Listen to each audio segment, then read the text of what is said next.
इसका वैक्सीनेशन तो नहीं चलेगा। इस तरह से अगर चलेंगे 3-4 साल लग जाएंगे। और आपको ये भी पता होनी चाहिए, जो वैक्सीन आप ले रहे हैं 2 डोजेस वैक्सीन, उनको भी 6 से 7 महीने के बाद वैक्सीन रिवैक्सीनेशन की जरूरत पड़ सकती है।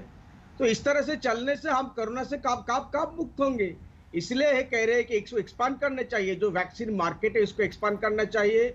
और अगर जरूरत है तो बाहर से हम वैक्सीन ले आ सकते हैं। इसमें क्या प्रॉब्लम है। ठीक है गौरव जी, आएंगे जरूर आपसे, लेकिन एक दो आपके और मैं आपको ये बताना आपके एक दो और विरोधियों चाइनीज वैक्सीन बारे में बात हो रही है, से हम बात चाइना करें। में ठीक 3-4 है मनोज जी, ठीक है सर, आपके मुख्यमंत्री ने कह दिया, आपने और वैक्सीन बहुत अच्छे हैं। ठीक है कह दिया। रागिनी जी, क्या आज जो दिल्ली सरकार और केंद्र सरकार के बीच इस तरह की तनातनी देखने को मिल रही है, आपको लगता है कि कहीं ना कहीं कोई पॉलिसीज में कमी रह गई?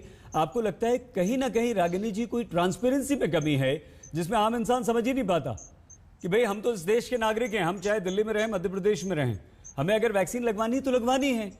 ये जिम्मा सरकार का, केंद्र सरकार का हो या राज्य सरकार का हो, क्या कमी कहीं रह गई है रागिनी जी? सही जी, देखिए, प्रत्यक्ष को प्रमाण की जरूरत नहीं होती और आज ये बात जग जाहिर हो चुकी है कि कोरोना को नियंत्रित करने के मामले में, कोरोना प्रबंधन के मामले में अगर एक चीज है जो सबसे ज्यादा उपयोगी है या लाभकारी है तो वो है मुफ्त सार्वजनिक टीकाकरण। हमारे देश में शहर से लेकर अब गांव तक कोरोना पांव पसार चुका है।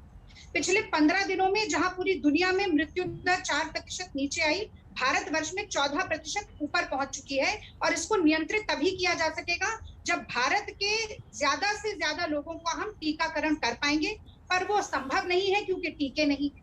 टीके इसलिए नहीं है क्योंकि मोदी जी ने जनवरी में डावोस में जाके वर्ल्ड इकोनॉमिक फोरम में ये घोषणा कर दी कि कोरोना तो गए हो, अब तो हम जंग जीत चुके हैं, पूरी दुनिया को देखना चाहिए। जहां पूरी दुनिया के ज्यादा से ज्यादा मुल्कों ने पिछले साल अक्टूबर में 80 करोड़ तक वैक्सीन डोजेस के ऑर्डर दे दिए थे। भारत सरकार ने पहला ऑर्डर दिया जनवरी में, वो भी 1 करोड़ 60 लाख वैक्सीन का। उसके बाद हम आ जाते हैं, जरा WTO पहुंचती है भारत सरकार और वहां पर जाकर कहते हैं मोदी जी के लोग कि भाई हम पेटेंट प्रोटेक्शन के खिलाफ हैं, यानी कि पेटेंट नहीं होना चाहिए। अंतरराष्ट्रीय जितने निर्माता हैं कोविड-19 वैक्सीन के, वो पेटेंट हटा लें ताकि हमारे देश में या दुनिया के अलग देशों में आ जाए। लेकिन अपने देश में केवल 2 ही कंपनियों के ऊपर भरोसा जताए रहेंगे और ज्यादा कंपनियों के लिए इस प्रोडक्शन को लेकर हम दरवाजे नहीं खोलना चाहते हैं। और आप प्रोडक्शन कैपेसिटी पर भी बात कर लीजिए। सुप्रीम कोर्ट में जाकर केंद्र सरकार कहती है, सॉलिसिटर जनरल कहते हैं कि भाई रॉ मटेरियल्स दिक्कत है, प्रोडक्शन कैपेसिटी दिक्कत नहीं है। और serum institute parliamentary standing committee को लिखित रूप से ये कहता है कि हम 70 मिलियन यानी कि 60 करोड़ से ज्यादा डोजेस 1 महीने में नहीं बना सकते। कोवैक्सीन भारत बायोटेक कहता है कि हम ज्यादा से ज्यादा 90 लाख बना पाएंगे 1 महीने में, वो भी जाकर जुलाई के महीने तक, उससे पहले नहीं बना पाए। अब अपने देश के टीकाकरण को देख लीजिए, मतलब स्वास्थ्य मंत्री जो कह रहे थे उस पर तो जग हंसाई होगी, लोग मजाक बनाएंगे।